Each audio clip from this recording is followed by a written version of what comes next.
I think what you Peace and love, everybody, and welcome to Black Press USA's morning show. And this is where we bring you the headlines and the culture. And I have a real powerhouse in the building today. So I want to give a couple of notes about him, but we're going to talk a lot more about him through the show. He's the chair of the Political Science Department at Virginia State University, an acclaimed author of Monumental and of When White Supremacy Knocks Fight Back, and his latest book released in November, Nobody's Coming to Save Us. Welcome, Dr. Wes Bellamy. Hey, what's up, sis? How you doing? Always good to be here with you. I'm glad that you are here. And like I say, there's so much to talk about when we talk about who Dr. Wes Bellamy is. So we're going to sprinkle it throughout the show because when I was working on the show, I curated it with you in mind. Okay. It's a lot going on in our country, and you are a voice that can speak truth to it and from the perspective of how nobody's coming to save us, but how we need to save ourselves. So I'm really excited to have you. Amen. Amen. Looking forward to doing it with you. Let's get it. Okay, let's get it. So we start the show off with a poll, right? And so our poll this morning has to do with Black history turning 100 years old. And so with everything that's going on with our Black history being snatched, the question is, what do you believe is the most effective way to protect our history from being erased? And so, Chad, of course, you know this poll is for you and you got to chime in. And so the options are legal action, street activism, C, independent institutions, or D, community storytelling. So let me repeat the question again. What do you believe is the most effective way to protect our history from being erased? Is it A, legal action? Is it B, street activism? Is it C, independent institutions? Or is it D, community storytelling? I'll let you go first, Dr. Bellamy. Dang, I need an E. All of the above, all of them, every single one of them. There is no wrong answer here. We got to put pressures on the courts by going the legal route to ensure that our democracy is being upheld. We need people in the streets to be able to make sure that our voices are heard. We need individuals to build our own institutions so we're not relying on anybody else, like you said, and like the title of the book, Nobody's Coming to Save Us. And then more than anything else, we need to be willing to remind ourselves that we have everything that we need within each other to get to where we need to be. Again, nobody's coming to save us. So let's do all of them to get to where we need to be, because we know our young people, our grannies, our aunties, our uncles, our cousins, our brothers, our sisters are all depending on us to do what we have to do to get us where we need to be.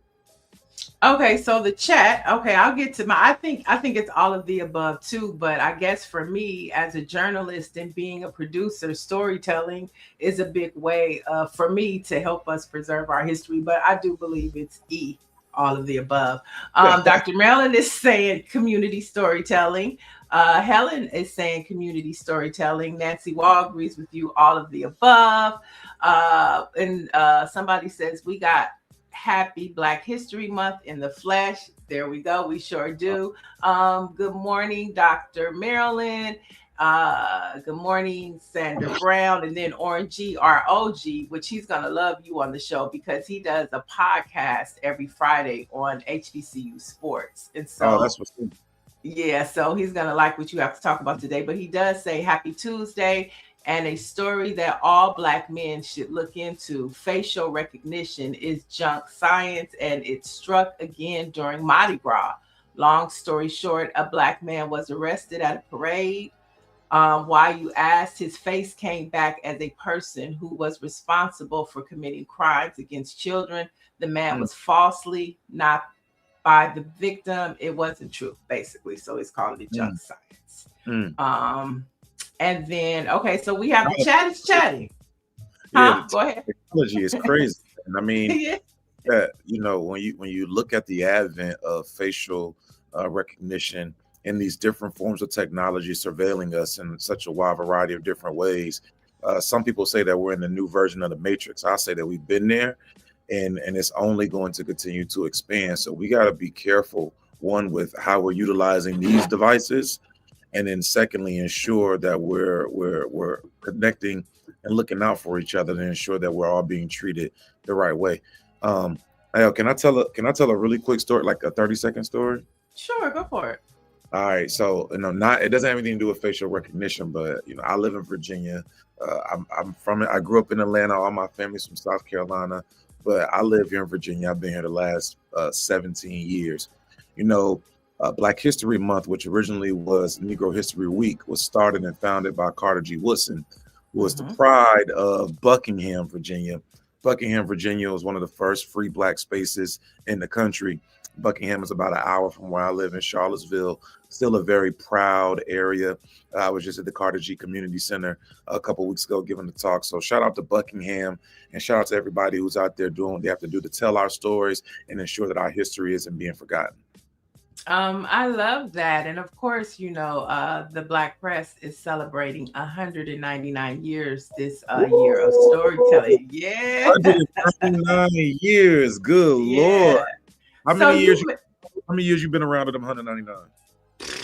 21? No, not 21. Forget you, not 21. Not 21, but close to it. And so you mentioned like 3 cities, 3 states, 3 cities. What's your Black newspaper in Charlottesville and Atlanta and of course Virginia? So in Charlottesville, we have the Vinegar Hill magazine. The founder actually just passed away about a month ago. Rest in power to brother Eddie Ducey Harris, man, a legend there in himself, is currently being led by our brother Sarad Davenport. So shout out to him. In Atlanta, obviously we got the Atlanta Black Star. I mean, you got 15 different Black newspapers. I'm being facetious in Atlanta and in South Carolina. It's a few. To your point, and in South Carolina, where my family's from, in Atlantic Beach, there's a little brother by the name of Malik, or Malik Thomas, if you will, and he has these like, he tells these little stories that he puts out in cartoon form. The name of it is leaving me, but he does them like basically every other week. So I'm forgetting the name, but I'm gonna make sure I get that, then come back to you. Okay, cool. And if you're in the chat, drop your Black newspaper in your community that you read. Let's amplify 199 years of storytelling. And we were talking first. I want to go back to the ring cam because I saw a post about a Super Bowl ad from Ring. What is it? Ring Cam? Is it the Ring Cam? Okay, so the commercial apparently was like, we can go through every house in the neighborhood and find you. That's good. That's just how good Ring Cam is. But exactly. Yeah, there was a commercial for Ring Cam during the Super Bowl saying this, and the content creator was like, if you have Ring Cam, you should get rid of it immediately. And it goes to the point of facial recognition and how technology is also a form of surveillance now for our government, for us. Wow, now that's a crazy one. You didn't necessarily prep me for that before we was talking about that part. So you telling me that the Ring Cam can go through the entire neighborhood and they can look inside your house, they can see what I'm doing at 11:30 at night when I'm at. Well, all right, we're not gonna talk about that. But they surveilling everything and everybody, and they put it on prime time. They paid $1 million to let you know. Now the question is, are we smart enough to hear what they are saying? Probably not. That's just being honest. I mean, the other thing is, I have daughters, man, and I don't know, because I want them to be secured. I want to be able to know where they are, what they're doing, man. But yeah, I don't want them being surveilled. This is crazy, man. 2026. I bet you, when you was telling that story, and then on the back end of the story we just was talking about with Carter G. Woodson, I think about like the ancestors. If they were here, if they could somehow teleport to see everything that's going on right now, their minds will be blown away. Like, right. Like, so how we've come so far, but we're so far going backwards. Just at the same time. Good Lord. Look at your own house. Right, in your own. Be careful, y'all. Be careful. So the chat is chatting again. Helen says Philadelphia Tribune. Sandra Jones says Richmond Free Press. Orange G Richmond says Free Press, what up, though? Orange G says the New Orleans Tribune, and Dr. Maryland says the Dallas Examiner. For me, we have the LA Sentinel, of course. Of course. We have LA Our Weekly, LA Focus, which is about the Black church, and then we have The Way, and it's a couple more, but those are the ones that come to mind. Shout out So to the yeah, there was one time I was in LA, man, and you know what I mean, sure, I had some real good soul food. All the food on that whole strip and that block is good. You know what I'm saying, man? I got Earl's Grill, yeah. of But I Earl. mean, Yeah, man. but you came and we did some really cool connections at the LA Sentinel. We did, not me. We did. I said we did. No, we did. And so I think I always talk about how the Black press is about news, views, and advocacy. It's not that we just told the story, but we connected some dots too, to help, save ourselves, as you say. Yeah, so when I'm going to back out, I'm saying, I mean, like, what's going on? I know we got a show to do. Trying to get this trip together. Well, we gotta talk about that later. So the Indianapolis Recorder is in there. But I want to go back to our poll because we're talking about how we tell our stories. And I think as we have the show, there are some things that you've done that are kind of connected to a lot of our stories. And for Black history, I think about, you and what happened in Charlottesville. And then for those of our viewers who don't know, Dr. Bellamy was one of the leaders who stood tall during the Unite the Right rallies, leading the charge to remove symbols of white supremacy from public spaces. And I'm talking about the Robert E. Lee statue, the first one to come down, that turned into a documentary that you produced and put out, A Time to Yell, More Than a Statue, and of course the book. So talk to us a little bit about that and the history of that as it connects to what's happening today. Sure. I mean, ironically enough, as we're celebrating 100 years of Black History Month, in Charlottesville in 1921, there was a statue put up, two statues, the first of Robert E. Lee, the second one of Stonewall Jackson, and literally there was a Klan rally that was dedicated to while the statues were erected and then memorialized in our downtown area. One of the statues, the Stonewall Jackson statue, actually had a Black neighborhood. It was sitting in a Black neighborhood. They moved all the Black folk out Weeks Avenue and put that statue there. Robert Lee statue was facing the Black community. So they were being very clear in terms of who they were sending this message to in this quote unquote era of taking back what they believed to be theirs. So in 2016, there was a brilliant, brave young sister. It's oftentimes the sisters who lead in the charge, named Zayana Bryant. She was 14 years old at the time. She wrote a school petition and was like, yo, I want these statues up out of here. I was serving as the vice mayor at the time on the city council. I was the youngest person. So, I'm kind of young and wild. I'm like, excuse me. I'm with the smoke. Let's go get it. Right. Get out of here. And I thought it was going to be real easy, but it was not, man. These white folk reminded me that Robert E. Lee, in their opinion, that dude right there, I had some white folk tell me that he was the greatest person to walk the earth since Jesus. So that let you know what we was dealing with. And Robert E. Lee, for those who don't know, was the leader of the Confederacy, the general, world-renowned general in that regard. But long story short, they told us we wouldn't be able to do it. The statue been up for 100 years. The statue came down, and that little pedestal where that picture was, there's a picture. I'll make sure I get it to you. The statue came down, and in the end, I was standing on the pedestal. I'm the only person to ever get up on that pedestal before it was removed by another Black man. Shout out to my guy, Devon Henry, out of Richmond. So, we make Black history every day, and it's not about me. It's about us, the community. We all rallied together, got them statues up out of here. A lot of white folks, white supremacists was mad.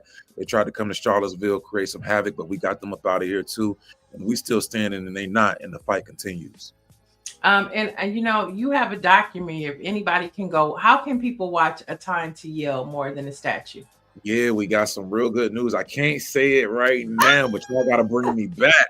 Y'all gotta bring me back in the end of the And how month. long? Oh, the end of the month. Okay. The end Okay. of the month, you know what I'm saying? Say We less. got some big announcements. It might be next week, you know what I'm talking about? But hey, y'all gotta bring me back so we can make sure y'all can find out where you can watch A Time to Yell more than a statue. I'm telling you, it is one of the best things that you're gonna see. I'm not saying that Now just because remember I've seen it. I Remember know I you got to saw it see first. it. You saw it first. We came out in the LA and we premiered it there. My sis came out, she checked it out. We've been winning awards across the country, man. I'm telling you, it's a really good doc. And you know, more than anything, it's not a doc about me. It's really about how community rallies around each other, how people from different communities can come together and support each other, and then also Mhm. how we lead and work in different ways. So it's dope, and I can't wait to tell y'all about where you can find it at the end of the month. Yeah, and I love it because like you said, um it really is talking about and speaking to community, which Yeah, I went into it thinking, okay, I'm going to see, the planning of the rally but it was really about community, and I loved how you put that twist on it. yeah, yeah. Shout out to my girl Dawn Montgomery. We had a screening out in Atlanta. Dawn, she's Okay. big in Black press. Dawn held us down. She moderated the talk for us. So shout out to Dawn as well. We've been taking it across the country, man. Been really, really well received. So thank y'all for the support. And I can't wait to tell y'all more about it soon. I can't wait either. All right. And so we're talking about Black newspapers. Some more of the Baltimore Afro has come in. And so let's talk about a story from the Philadelphia Tribune, Mm, which is a Black press affiliate. And yeah, it's telling the story of the 9 slaves who toiled for George Washington at what is known as the President's House in Philadelphia. And this comes as workers from the federal government and the National Park Service recently stripped informational panels about the 9 at the memorial following an executive order from Donald Trump. Now, the city has since filed a lawsuit against the federal government for breaking the contracts. And saying that they should have, if within the contract there was a communication to where the federal government had to communicate with the city before they even messed with the exhibit. Of right. course, Trump and them didn't notify the mayor, didn't notify the governor, just went in and stripped the panels. And the judge noted that some of the panels exhibited damage. Mm-hmm. Okay, just Mm-hmm. stripping our stuff, and called for the Trump admin to securely store all removed panels and mitigate any damage. So not only did they just strip it, but they did it carelessly. And I think it's important, Wes, that we say their names. And I'm talking about the 9 slaves whose names and stories were told and they were just stripped away, and disregarded. So let's say their names: Austin Christopher, well, Austin, no last name, Mm-hmm. Christopher Shields, Gills, Hercules, Joe Richardson, Mo, Ani Judge, Paris, and Richard. Mm. Those are the 9 stories that were told in the Washington House that the Trump administration just stripped away. What's your response to that?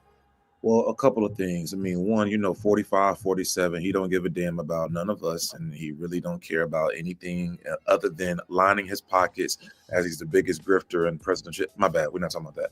All right, so in this particular part, right, I think the cruelness and the efforts in which this administration is looking to go to be able to remove historical facts pertaining to Black history, specifically during Black History Month, should be another eye opener for those who aren't paying attention. Now, there's two parts to this, in my opinion, though. One, they can try to strip our plaques and our monuments, but they can never strip away our stories. And that's why it's Mm, important for journalists like yourself and the Philadelphia, everybody out in Philly in the Black press, and those across the country, telling our stories and reminding our folks of, again, what it is that we went through.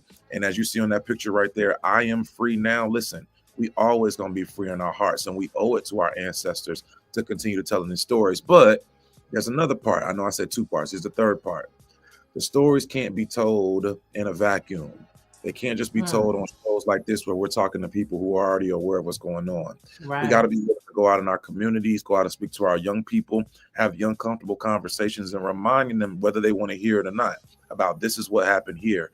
We actually talked about this particular a story in my class on Monday, Mm, in regard to a larger story about how these different artifacts and our stories as a whole either aren't being told or they're being misrepresented. And you would be surprised how many of these 18, 19, 20-year-olds had never heard of any of this stuff. And when I was asking them, well, right. why y'all think y'all don't know this? Because it's not on TikTok. And they're like, well, nobody, no, I mean, we just don't know. Like schools, they were teaching us about standardized learning tests and how to pass the test. We weren't getting this kind of information. So if there was ever a time for us to have a real tangible insight and pass on stories about what's transpired in yesteryear, because it could be happening today, it is now. We got to be willing to take the challenge, not just on TikTok, not just Mhm. on our, but in person with our people. My Right. bad. I might get, 100%. might get German in there, but yeah, yeah, I, lo- I love it. And shout out to Sherry Stone, the staff writer from the Philadelphia Tribune, who wrote that story. shout out And to you. then yeah, shout out to her. And one of our chat people in the chat, Helen says, Ani was able to escape Washington, tried to get her back until he died. Until he died. Uh, Yeah, that's the one he kept going after. I mean, don't get it twisted. George Washington was a treacherous, a treacherous individual. You know what I'm saying? It's the same individual who took out the teeth of of other individuals who were enslaved and put them in his mouth. This is the same individual, man. He's done a lot of treacherous stuff, but he's only done what those kind of folks always have done. But we've always done what we've done as well, and that's survive and thrive because we are bigger and greater than any obstacle that's before us. and you said that. I love how, I talk about this a little bit, how Black folks during this Trump administration and everything that he's throwing at us, how we're still finding our joy, how we're Yeah. still traveling, how we're still, preparing to release documentaries, writing books, and just figuring it out. Like, this too shall pass. Yeah, because that's who we are. We always figure it out because the ancestors have conditioned us, trained us, and us within our bones and our spirits to fight back. We've never just lied down and accepted what's given to us. We've always found a way to make a way and continue to thrive in just that. And we're going to continue to do that. Hmm. All right, let's head to a You sounding HBCU. like an old grandma. You You know what? You know what? Look, don't point it out. Nobody might not have caught that. my bad, my bad. Next story, my fault. So, okay, next story. A Florida. Let's go to a HBCU too. At Florida A&M University, a college of law students says that administrators asked her to remove or alter the word "black" from Yeah, promotional materials for a Black History Month event. So her name is Aaliyah Stewart. She's in her final year of law. And she told News 6 in Orlando that campus staff flagged several words during the approval process of her event, or the law school event. Those yeah, words included Black, affirmative action, and women. right. Organizers had to abbreviate or rewrite the language to move forward. And of course, Aaliyah described the directive as censorship. What you say, Wes? This is one of the more interesting stories in the country right now that I don't think is getting enough attention.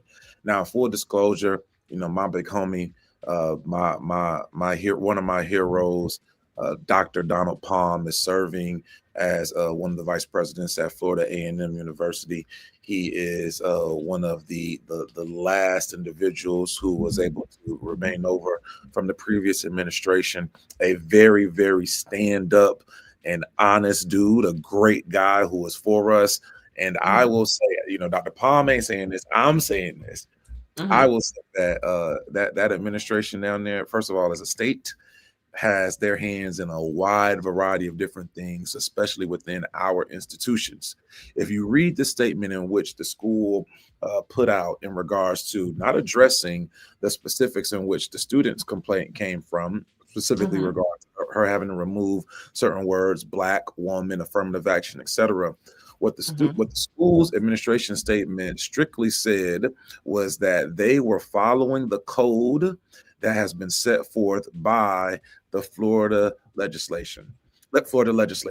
And I think it's important, y'all, for y'all to understand, like in states like Florida, where the governor has been very clear in which he is anti-DEI, which in my opinion means anti-black. He is Right. anti promoting anything that is not of the quote unquote white standard.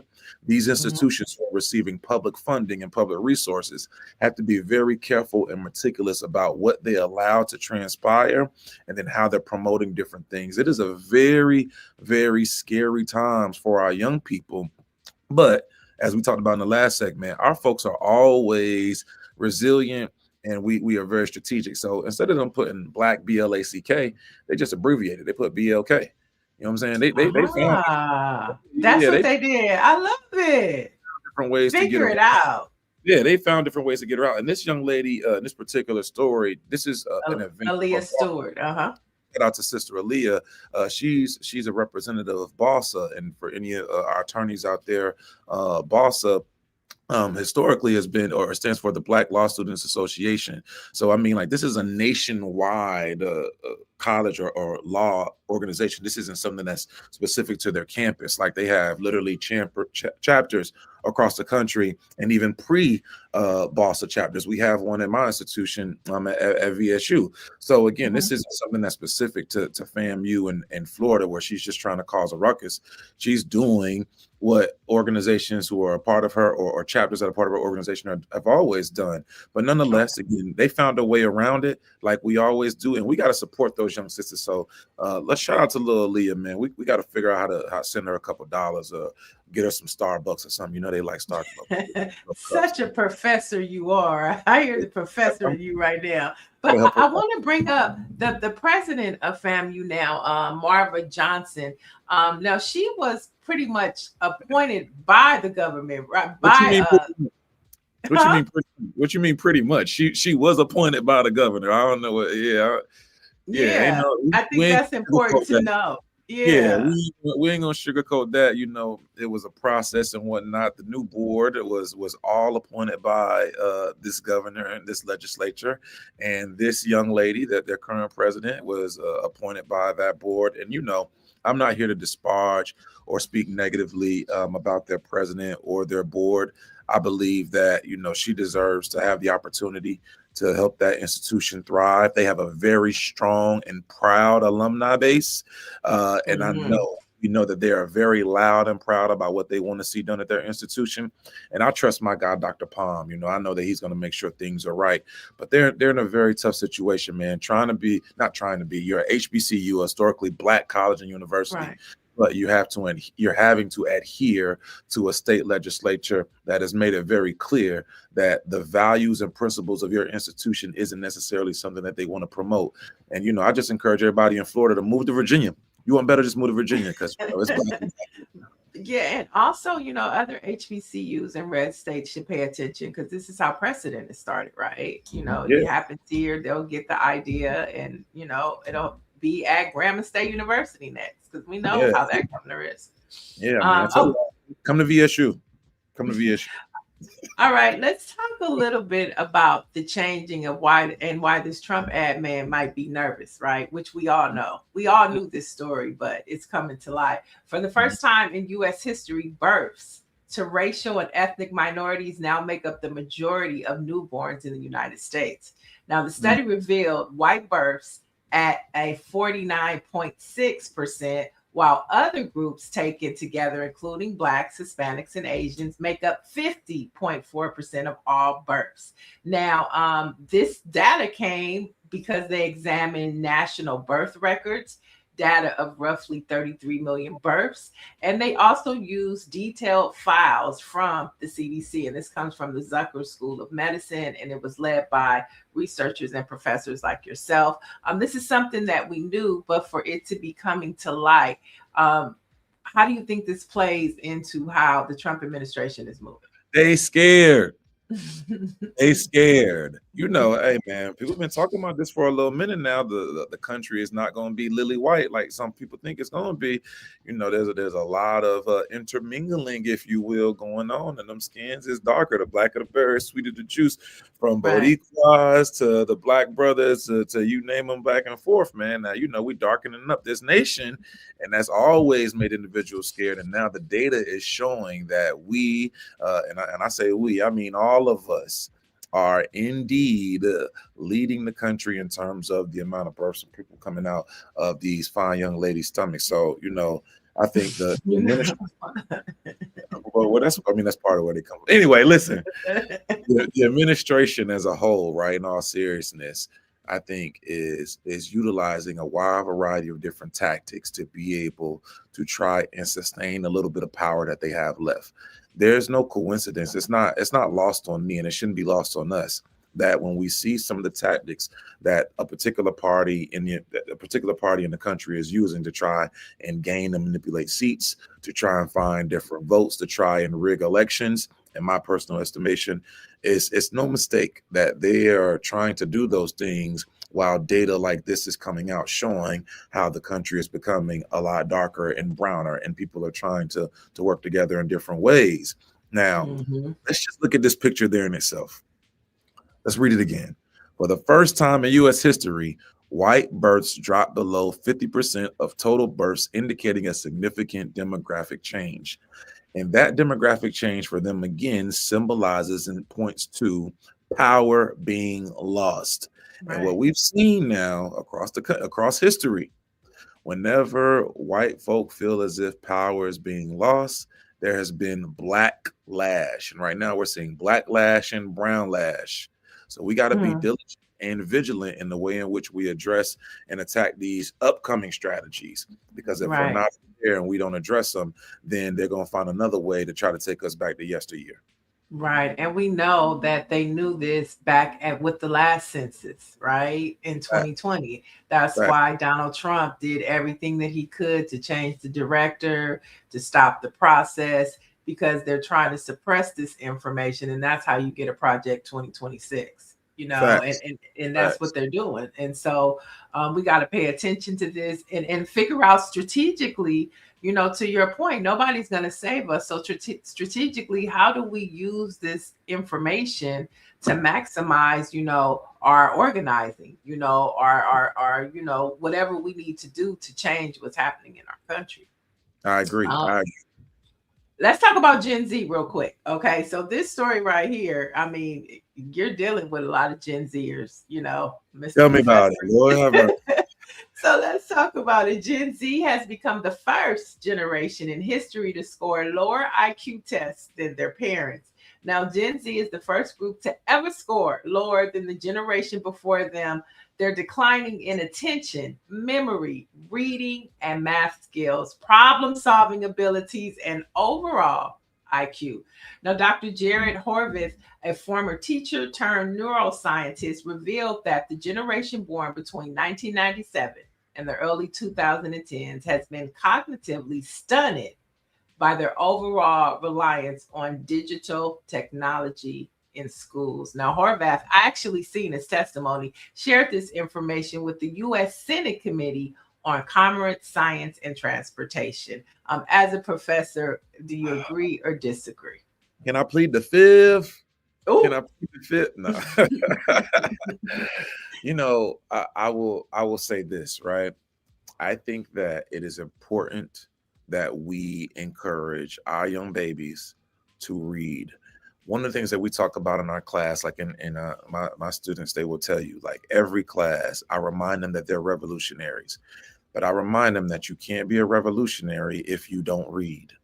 And mm, reading is the cognitive skills in which you develop, the attention that you develop, the way in which we're able to mobilize, plot, plan, and strategize comes from us being able to spend time together reading and then writing. I will say that for some, it is not what they are necessarily accustomed to. But I will also say that I'm willing to bet that those who are old, those who were born pre 1997 also may have some cognitive deterioration, because it ain't just the babies who are addicted to these. It's all of us. So, Right.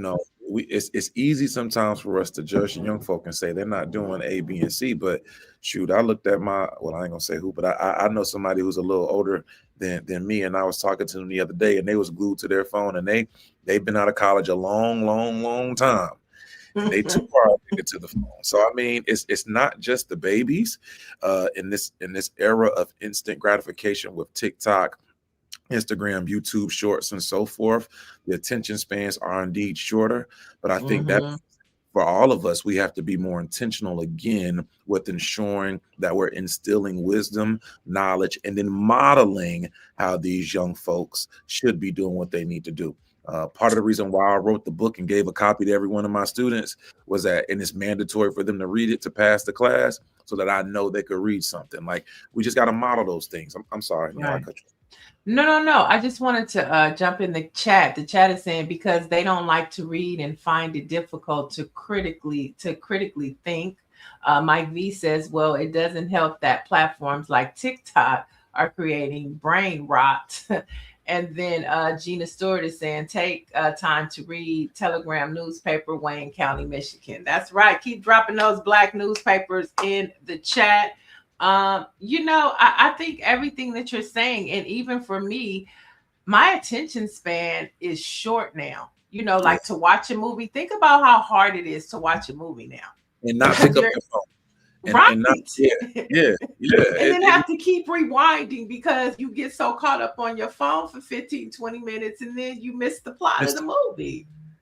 I mean, that's real, and I appreciate your transparency and your honesty. I think that you ain't the only one. It's all of us. I mean, or many of us. I'll say, we ain't gonna say all, because some people say don't make generalizations. I would say majority. I would bet on majority. Overwhelming majority of us. Now, we ain't got no scientific data. We haven't done a poll or conducted any research, but I'm willing to bet the majority of us have shortened attention spans. Hey, can I give a quick shout out real quick? Sure. Yo, man, my brother from another, man, my man, Victory Martin Yaboa. Yeah, I said your whole name is in here. West African. That's my man. That's my college roommate. That's my brother. He's actually finishing up in his last couple of years of becoming a doctor up in New York. I'm so proud of this brother. Yo, man, love, Vic. Good to see you on here, man. I love you, and I owe you a trip next time I come to New York, fourth quarter. Okay, good. And don't let this be the last time. Wes ain't got to be here for you to tap in and get this good Black news over here. That's true, you know what I'm saying? But y'all gotta have me back. You know what I'm saying? I have brother back. You coming back. Okay, so but technology, like cursive writing, do your students know how to sign their name? Hey man, hey man, look, I ain't here. See, that is wild. That is wild. They got electronic signatures, man. They got electronic signatures. That is wild that people don't know how to sign their name. You know that you said that, right? I'm going to give them an assignment. Probably some of them are watching right now because I posted this on my IG. But I'm going to give them an assignment next week to see how many of them know how to sign their names in cursive, unless or write a full sentence. You ask a paragraph. I want a paragraph. No, make it a paragraph. Okay, so in Gen Z's defense, right? What is the benefit of them knowing in 2026 how to write in cursive? What's the benefit to them? I'm not saying I don't understand the benefit, but I'm asking, like, if we had to ask them, because that's something they'd be like, Dr. B, why, Dr. West, like, why do we need to know how to write in cursive in 2026? Because you never know when you're going to need it.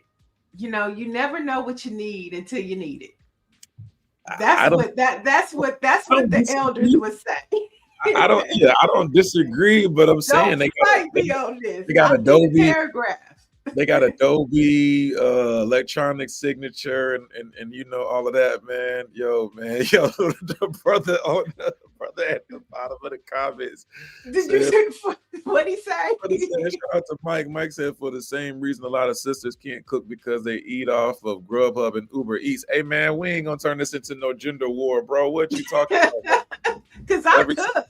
Yeah, I cook all the every sister time. I know and deal with, man, you know what I'm saying? They could throw down, man. You got to come to the I South, could brother. Like, cook, yeah, okay? tell her.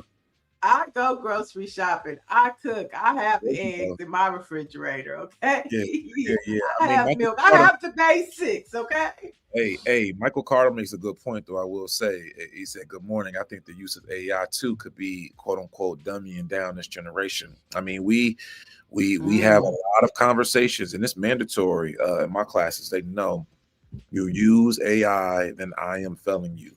Like, is you have to be able to think critically and be able to write with your own Ooh. in your own words. So, hey, I won't say that AI isn't a tool that a lot of people use.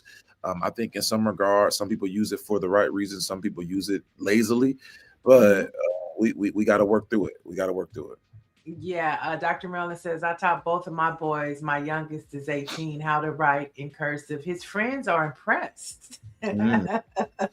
Shout So, out to yeah, Dr. so these, right. So these are things that, you know, we know about, but the younger generations take for granted, or they don't even think about it all. Just like something like a landline. What is a landline to them? Or What is a landline? Wait, what?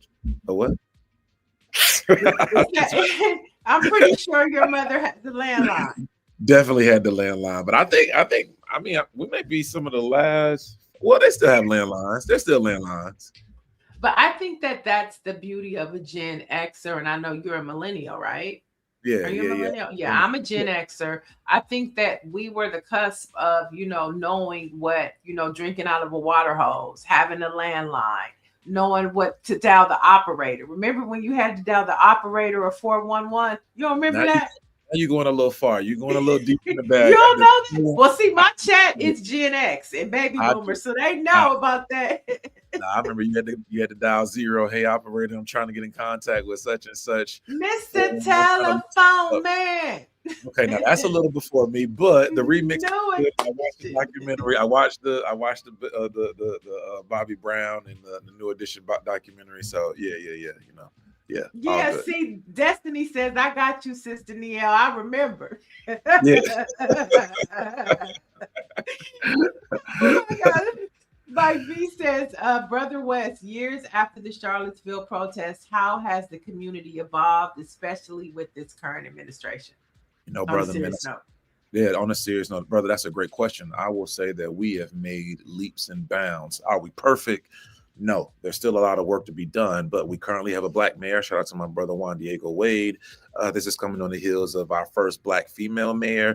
Shout out to my dearest sister, Nakaya Walker. So we've had black mayors now for the last 6 years here in Charlottesville. We got a black superintendent.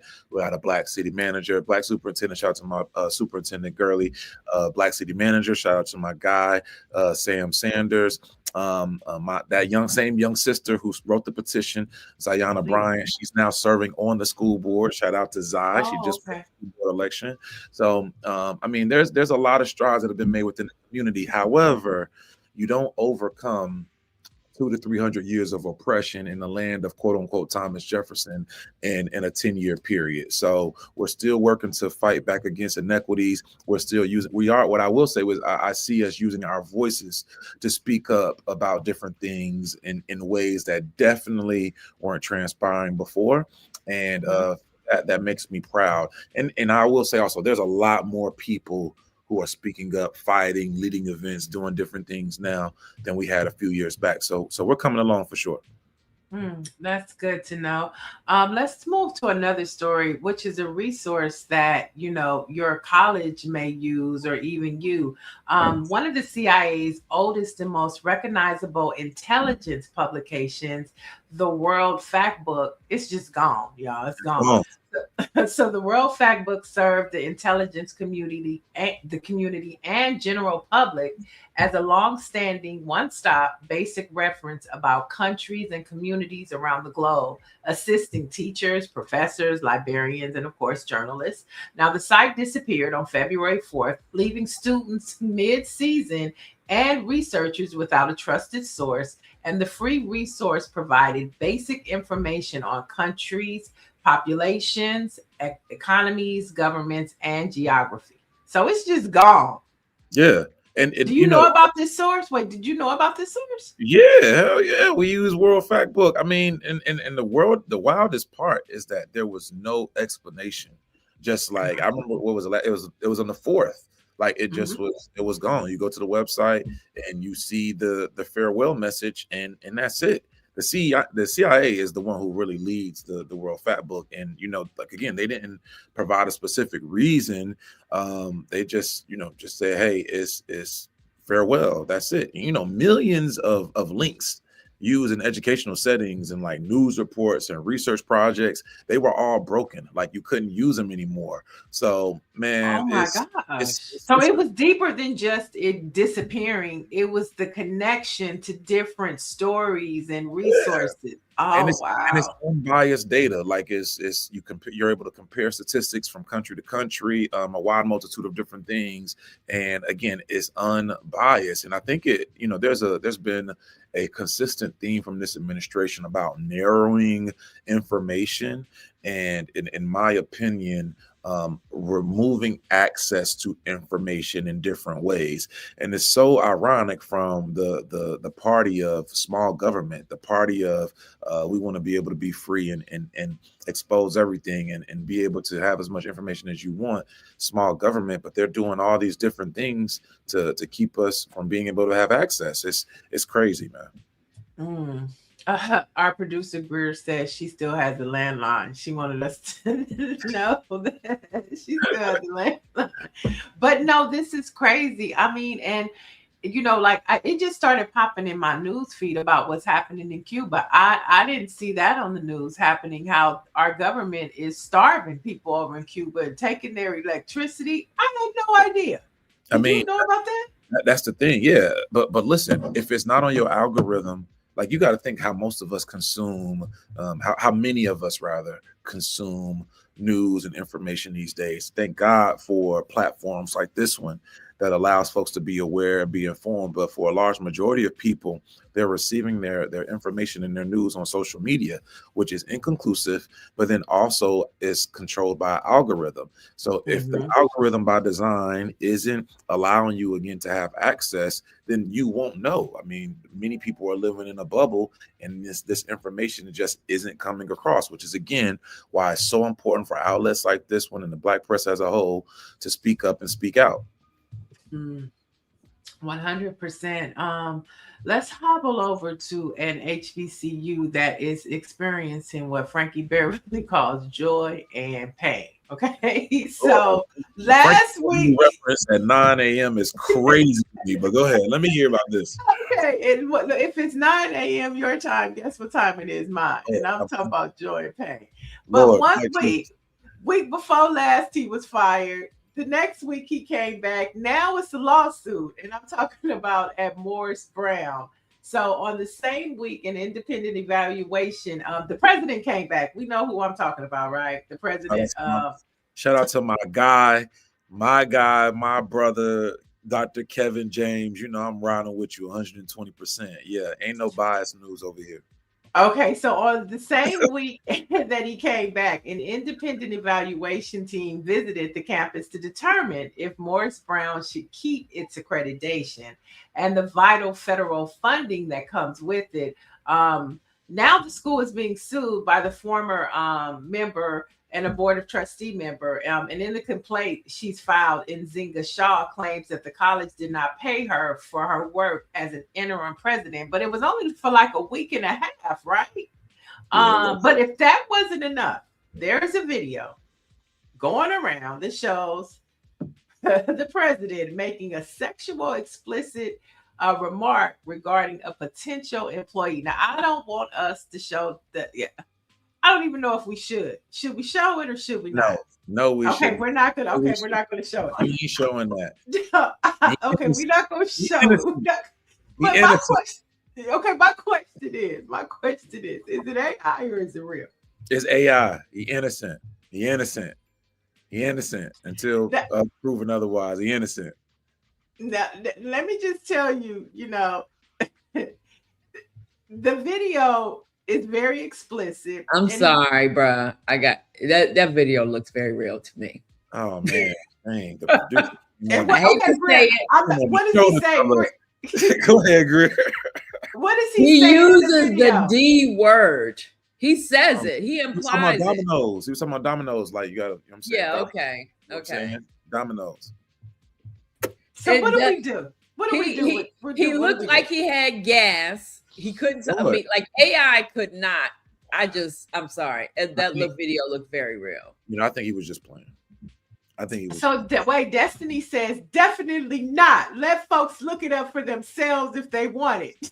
Okay. So look it up or don't look it up. But basically, he was making references of the D to a potential employee. It was caught on video. I don't know who has it out for this president. I don't know who has it out for President James, but the work that he's done.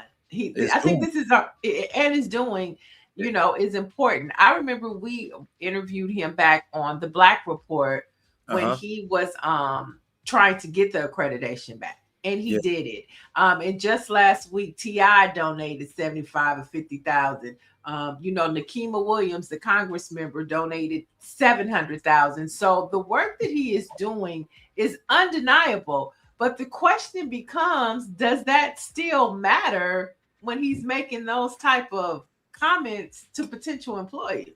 Well, let me, in all seriousness, right? And I gave the disclosure, like that's my man. I got a lot of love for Dr. James. In all seriousness, I would be interested in hearing his side. Some individuals may say, well, it's there in plain sight, but I don't know the context in terms of like what this relationship was with this person he was having a conversation with. When the video that I saw, it looked like it was a bunch of people on the call. I thought that he was joking. Like I in all seriousness, like I thought that he was just joking with somebody, and I do think that somebody has it out for him. I hope that this doesn't negate all of the work in which he's been able to do for this institution, like literally revitalizing and revising this institution. And I'll also say that this is a very common theme out of the playbook of Black leadership in terms of when individuals rise, they begin to do good work, there's always a character attack of sorts. And I just hope that Morris Brown as an institution is able to get through this. Those young people who are at the institution are able to continue moving forward. I mean, it's embarrassing for everybody, like everybody at HBCUs. This isn't just something for Morris Brown. Like it's something that we all have to deal with. And I think that, you know, showing a little patience and grace could go a long way, man. When you're in that spotlight, when you're in man. I think that's fair. It's fair. If you only look at that clip, does appear to be an audience. The context of how it was given, regardless of what the circumstance, it could have been somebody he was in a relationship with or previously had a relationship with. It's not clear. So you know, it may have sounded inappropriate, but if it was a personal conversation with whoever, you know, the number of people, and he, you know, I think you're right. But I also think that it's the context of what he was talking about too. He was talking about employment and he was talking about sexual references. So I think that's the issue. If it was just a personal conversation, that's one thing. But he was mixing that was a business. No, you're right. But if the context was, this is someone who I had an intimate relationship with, and now, you know, I had considered having her as my, you know, assistant, but, you know, blah, blah, blah, blah, blah. I mean, I mean, you know what I'm saying? Without really, I didn't think know.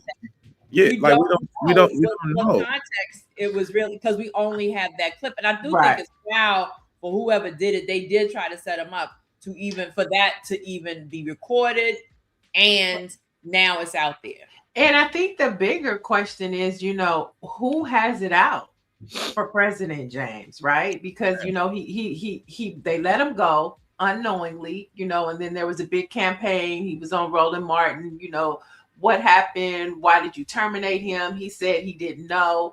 Then they, you know, bring an interim president in, and then less than a week and a half later, then there's this expose put out on the AME church, and the connection between the AME church, and then all of a sudden he's back. So it's like, what is going on at Morris Brown? And I think it also brings up what you were saying, Wes, about it's embarrassing. That school has been through so much. And, it's like they've been redeemed. They keep coming back. And although he's good for the school, it's also like, what is going on?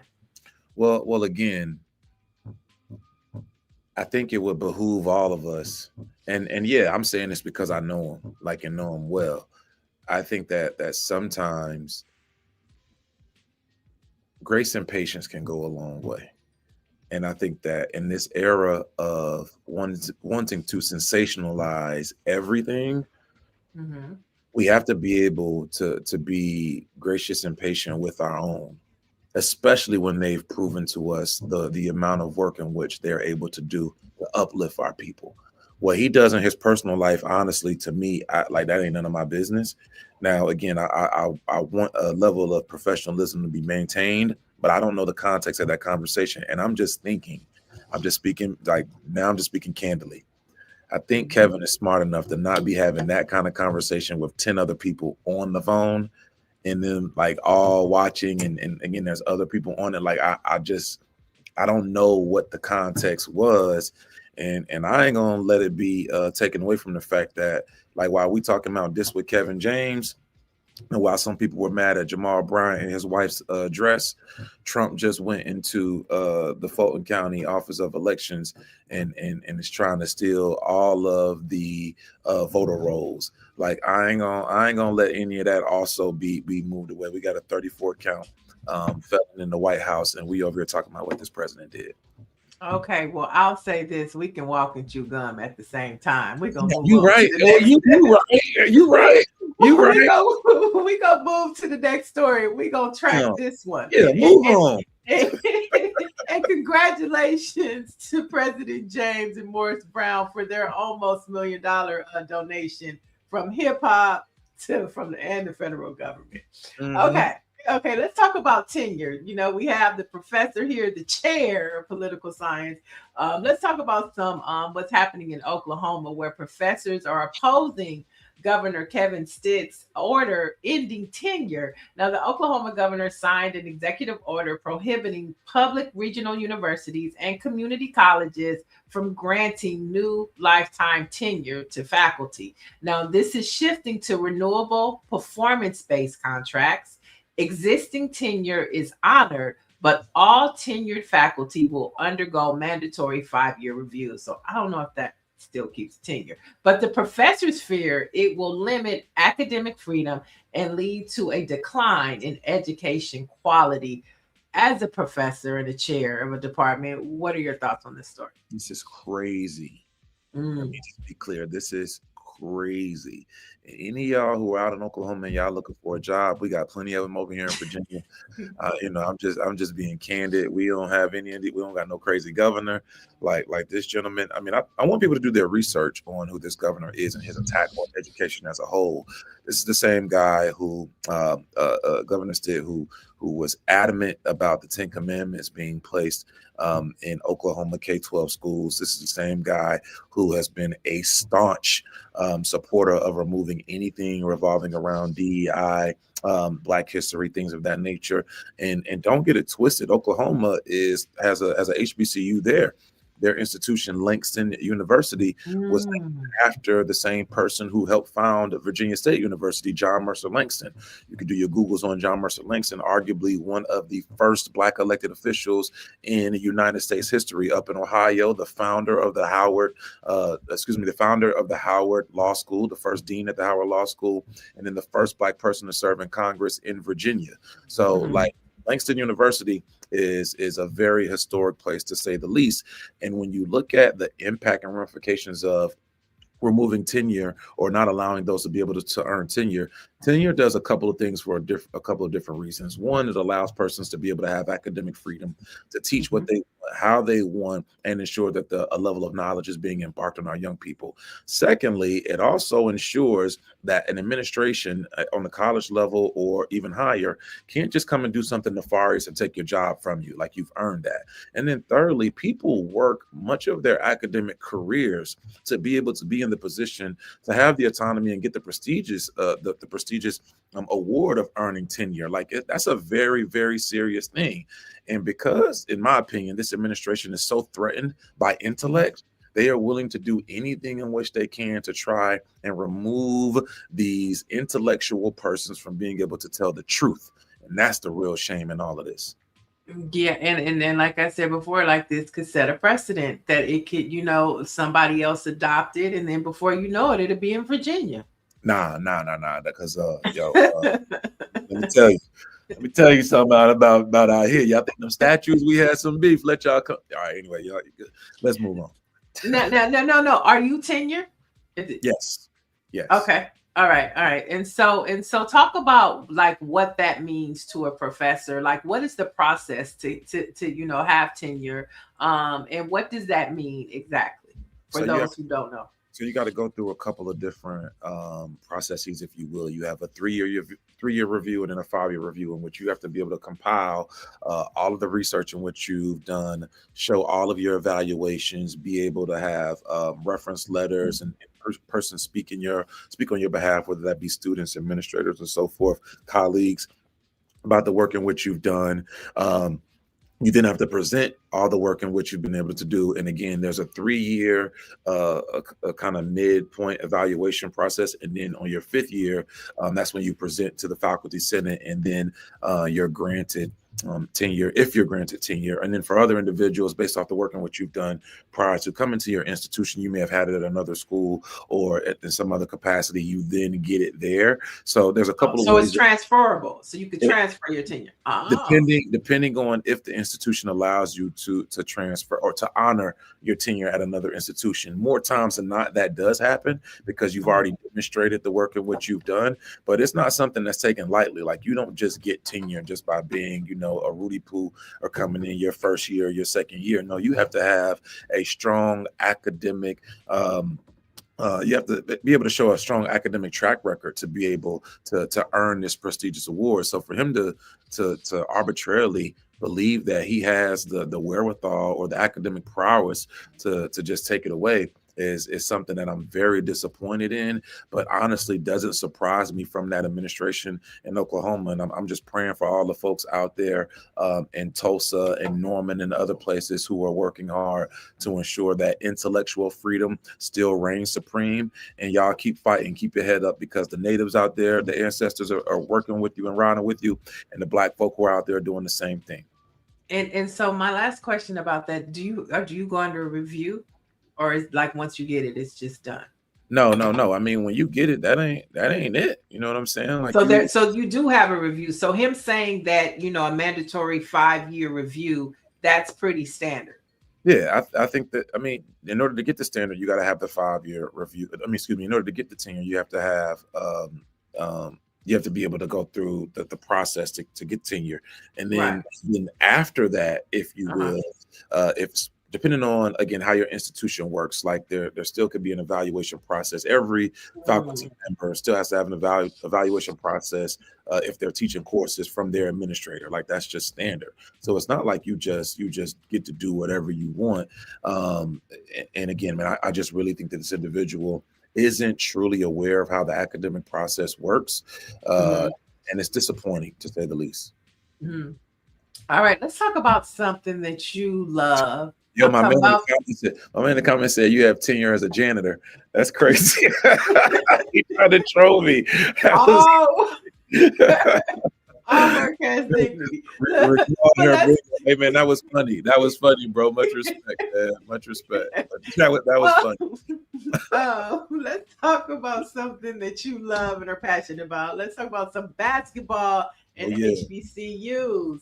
Now, for the first time in history, 4 of the top 40 scorers in all of college basketball are currently playing for HBCUs in the SWAC. They cooking. They all from the SWAC? 4 of them. 4 of the top 40 are from the SWAC. 4 of the 40 yeah. And so the standout Jackson State's Deshaun Ruffin is leading a conference that used to be football first into a basketball powerhouse. And then the takeaway is the prime effect didn't just stay in football. It brought the eyes and the scouts to the hardwood too. And so you have 4 of the top scorers. You have the prime factor. And then what are your thoughts about HBCUs and basketballs before we get to something that you're working on? We're going to talk about that, but I want to know your thoughts about this first. Well, I think it just goes to show that, HBCUs have high quality product in the classroom as well as on the athletic fields, from football to basketball, softball, baseball, volleyball, and so forth.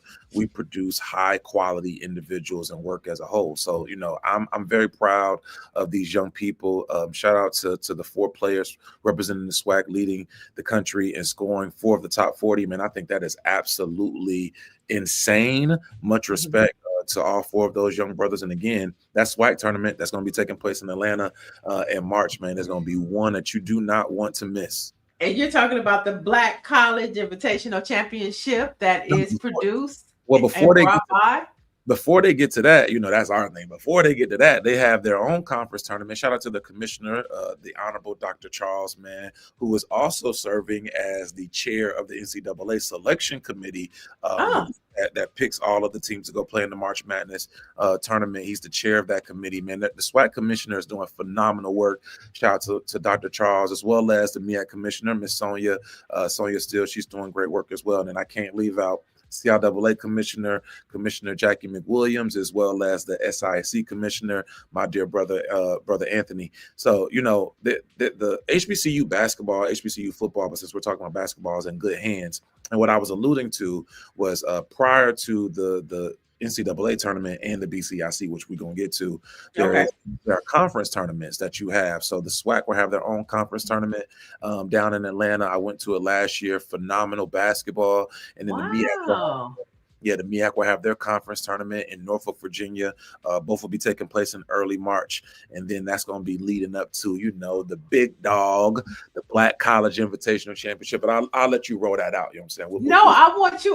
Let's talk about the Black College Invitational Championship, which is something that is produced by you and your team. Tell us about it. It's my baby, man, as if I didn't have enough jobs, but, we were able to create what's called the Black College Invitational Championship. Last year was our first year. We kicked it off in Charlotte, North Carolina. And here's the thing. We recognize the fact that HBCUs have high quality basketball, as we just talked about, but we don't always have the opportunities to go and play in the NCAA March Madness tournaments on the Division I and Division II levels, the same way in which other conferences do. So, for example, you take a school from a PWI playing in what's known as a quote-unquote Power 5 conference.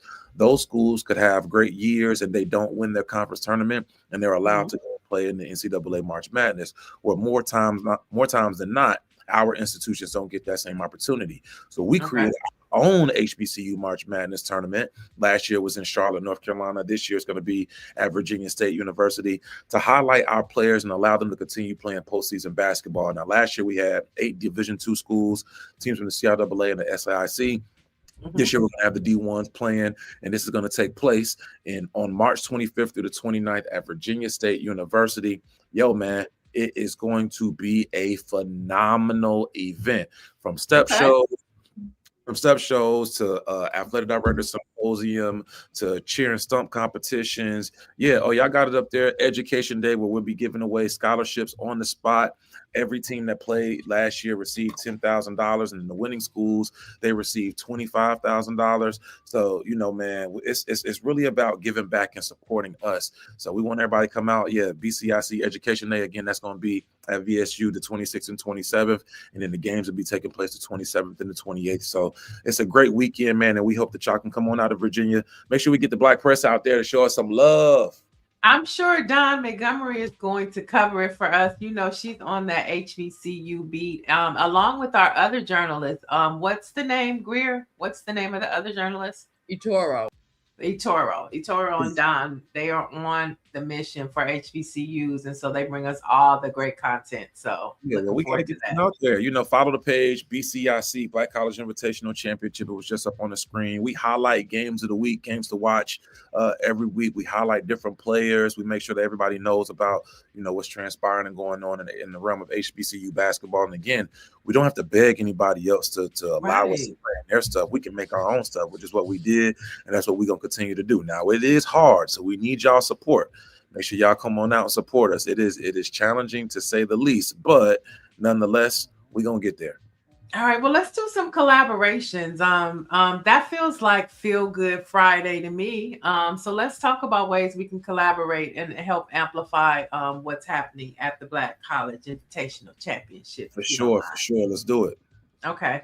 So let's talk about what's happening over with The View. So here's some tea, y'all. The FCC has launched an investigation into The View over possible violation of equal time rule for political candidates. Now, the Federal Communications Commission is opening an investigation into the show after Texas State Rep James Tallarico appeared on the show.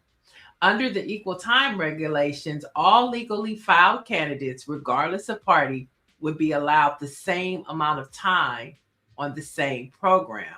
Now, Tallarico had around 9 minutes of airtime on the show, while his primary rival, Rep. Jasmine Crockett, had about 17 minutes of airtime on the show.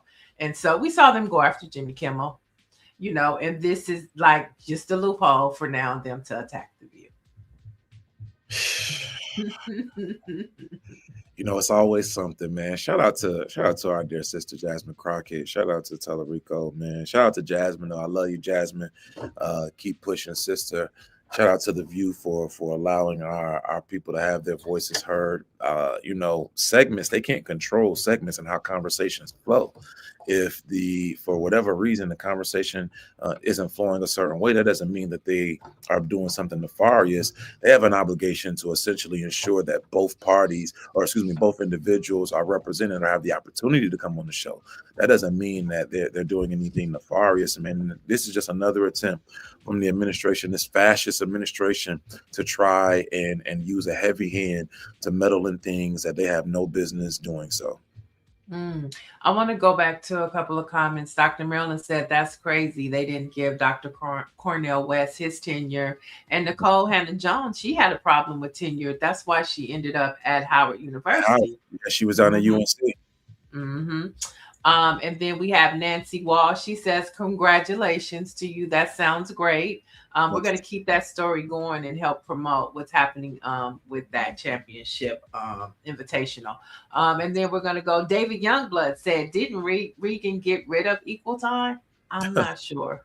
Reagan, yeah, I don't know. Yeah, I don't know. But man, it's just another thing. Again, it's always something. It's always something. Mm-hmm. Right. So, we'll keep going. Let's do a little quick before we get out of here of the Olympics. Norway is leading with 5 gold medals. So they're in the lead. Switzerland falls second with 3 medals. Italy, the host, hosting the Olympics, they coming in at 2. And then we'll just jump down to the United States where we have 2 gold as well. So Norway is leading with gold medals. Do you watch the Winter Olympics? I love it. I love it. Italy is winning a total with 10. Italy has 10 gold medals, followed by Norway with 9. And our total is 4. So still early. Yeah. How about you? Do you watch them? I watch basketball, but hey, go shout out to everybody that's out there competing. I'm up late watching Laker games. They didn't win last night, but yeah, man, shout out to everybody that's competing. It's a lot of work to be an athlete, so much respect to them all. Yeah. I think one of the biggest stories is coming out is of the U.S. skiing legend Lindsey Vonn, who she broke her leg or something, right? She broke her leg, but she tore her ACL. Is it an ACL? ACL, yeah, and then went back. She tore and then went back out there and skied, and she's saying that it wasn't the ACL; it was her hitting the flag that had her break her leg. But girl. Yeah, man, you got to be a sicko to be an athlete at that level, and man, wish you a speedy recovery, young lady. Get some hot chocolate, some tea, put some rubber testing on it. You'll be all right. Yeah, and of course the Black athletes, they are growing in numbers, and I love to see like Haiti as well as like Jamaica, who they don't know nothing about snow. Snow is nowhere near the Caribbean. But yet they are excelling and thriving in the Olympics. I think that's pretty cool. So we're going to have more stories about that as well. Much respect. All right. Before we get out of here, we have some Black history facts. You ready? I'm ready. Let me see what you got. Okay, so we're going to start in 2004. Kanye West released his debut studio album, The College Dropout. What's your Okay. favorite song off that? College Dropout, old Kanye.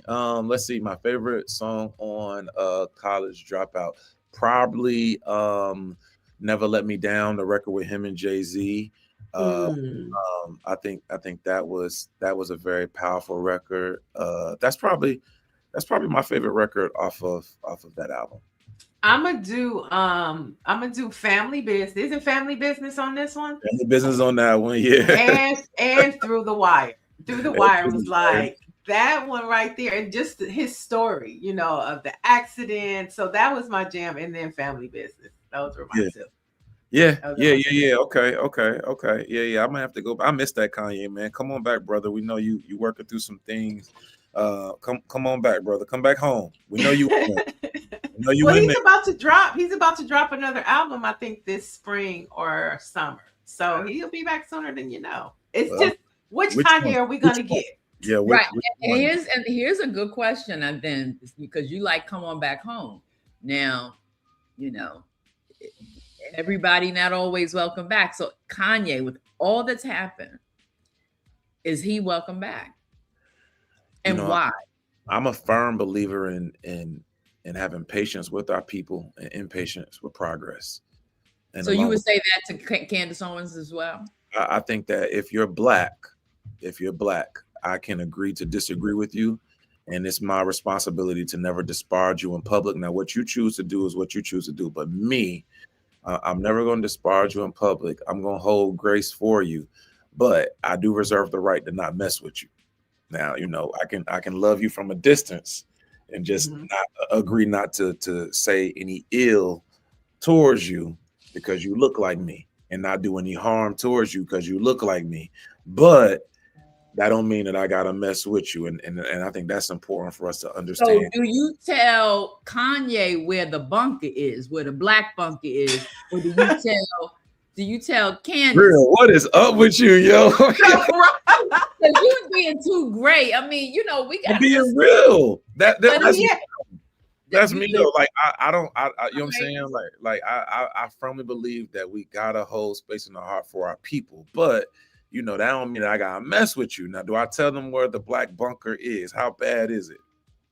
Like, is it catastrophic outside and we all about to go? We all about to go. You listen. You live how you live. We letting them know where the bunker is. I'm bringing them. You sit your black. Because you gotta bring the guy that said you have tenure as a janitor. You bring him too, huh? You stay over there in the corner, and I can fight. So you stay over there in the corner, and if you got a line, we're gonna have some issues. But you stay over there because maybe deep down we can bring you back. Lord help. I hope that gets me into heaven. What about Nikki? Okay, since we thought, what about Nikki? Lord, if you're gonna bring Kanye and Candace Owens, I guess that y'all stay in the corner. Y'all stay in the corner over there, and maybe what can happen. Maybe when we get them in the bunker, we can have an intervention, and we can get them down, and we can help them understand the error of their ways, and we can bring them back. Maybe that's actually what they need, for them to come down in the bunker with us, for us to help them understand the harm that they're doing. Did y'all ever think about it like that, sister? And put my Dr. Umar hat on. Wait, David Youngblood said, "Not yet, Nikki. Nikki, not yet." Michael said, "I don't know if you come back to the cookout." LOL. I mean, brother, I understand. Trust me, I understand, and I am conflicted. But the good book says, "Judge ye not." Matthew 7. Yeah. Now you know who I want at the cookout. Judge me all you want. R. Kelly, because I want to step in the name of love. Come sing my God, Lord, and on that note, y'all, this was good seeing y'all. Lord have mercy. Intervention that includes intervention. Hey, but on a serious note, She trying to step. Lord, he needs to be in the corner with a little something around him. Make sure nothing little. Nothing little. That's his problem. He like being around little. He like little. He need to be surrounded by brothers to let him know, hey, bro, we ain't having that. Yeah, put him. Yeah, there we go. There we go. Okay, Yeah. but this is an important milestone. We talked about the Voting Rights Act yesterday, and Dr. King met with President Lyndon B. Johnson to discuss voting rights. But on today, the House passed the landmark Civil Rights Act. Yes. Okay, which was later signed into law on February 2nd of 1964, following a long Senate filibuster. But I thought this was important to pair because civil rights wasn't enough. And we all know that, Lyndon B. Johnson took it out because they just wasn't ready for it. But Dr. King and, of course, the Big Six didn't let up. Okay, right. We got our Civil Rights Act, but we still want our Voting Rights Act. That was just as important. And they pushed until a year later, we got it. And so I think to your point of our conversation today, it's like, you got to keep going. Nobody is going to save us. And that's something that Dr. King knew, that just because we got civil rights, nobody was going to give us voting rights. They had to keep pushing until we got it. And so I think that's a beautiful way to win the show, because the struggle is real, but the love is ours to share with one another. And we just keep pushing. Yeah. I mean, and to be clear, like, you gave a great synopsis, but I want folks to understand like how long that actually took. You know what I'm saying? So listen now, it was passed in the House on February 10th, 1964. It wasn't passed into law or got through the Senate. It went to the Senate on February 26th, but then it wasn't signed into law until July 2nd, 1964. Like, there was a long filibuster that was associated with that. And then you got 60 days of filibustering in the Senate. And then again, man, it took some time. And I want you to put like in context, in Virginia in 1901, there was a constitution. There was a constitutional amendment, or a convention rather, that took place in 1901.